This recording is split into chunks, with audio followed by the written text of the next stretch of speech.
Hayırlısın, hasılı cash.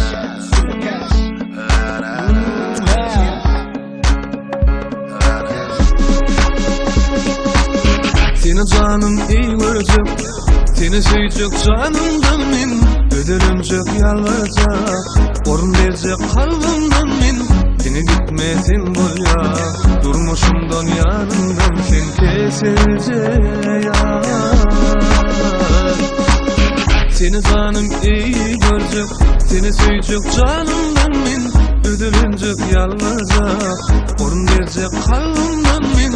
Seni gitmesin bol ya, durmuşumdan yanımdan kesilecek ya. Yine men koşulayım, sevgimi beyan edeyim. Seni gözleye gözler, sen için bir sevgi sözler. Gizleme duygularını yarım, seni yatlar hatırlayan canım.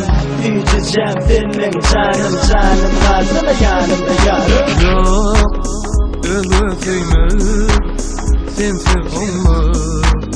Aşık yürek, senin başka burnum tutmuş. Versen gerek, getirce ya. Seni canım iyi görecek, seni sevecek canımdan men. Ödülümcek yalvaracak, orun verecek kalbimden men.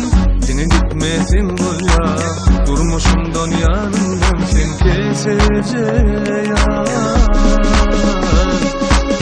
Seni canım iyi görecek, seni sevecek canımdan men. Ödülüncek yalvaracak, orun verecek kalbimden men.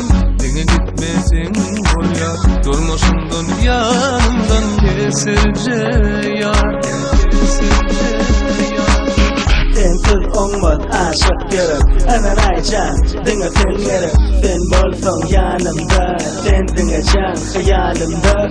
Gecelerine düşümde, dünyalarına huşumda bolsadım. Seni beni sevsedim, seni bağışlı etsedim. Arzularıma yetsedim, armanım olmaz kucağımda kalsam. Betede indi seni bana düşünsem. Vakti gidermeli giderek, seni büyüse yer bu aşık gerek. Çıkarı seyle, bakma beyle. So fragile, himmedan fresh. Ayrılık ödülün hasbine cash. Gel yanımda kal, benimki bol. Dar eyleme, yanmayı koyma. Yakma beyle, sevmem dime. Getirce ya. Seni canım iyi görecek, seni sevecek canımdan men. Ödülüncek yalvaracak, orun verecek kalbimden men. Seni gitmesin bol ya, durmuşumdan yanımdan sen kesilecek ya. Seni canım iyi görecek, seni sevecek canımdan men. Ödülüncek yalvaracak, orun verecek kalbimden men. Seni gitmesin bol ya, durmuşumdan yanımdan kesilecek ya.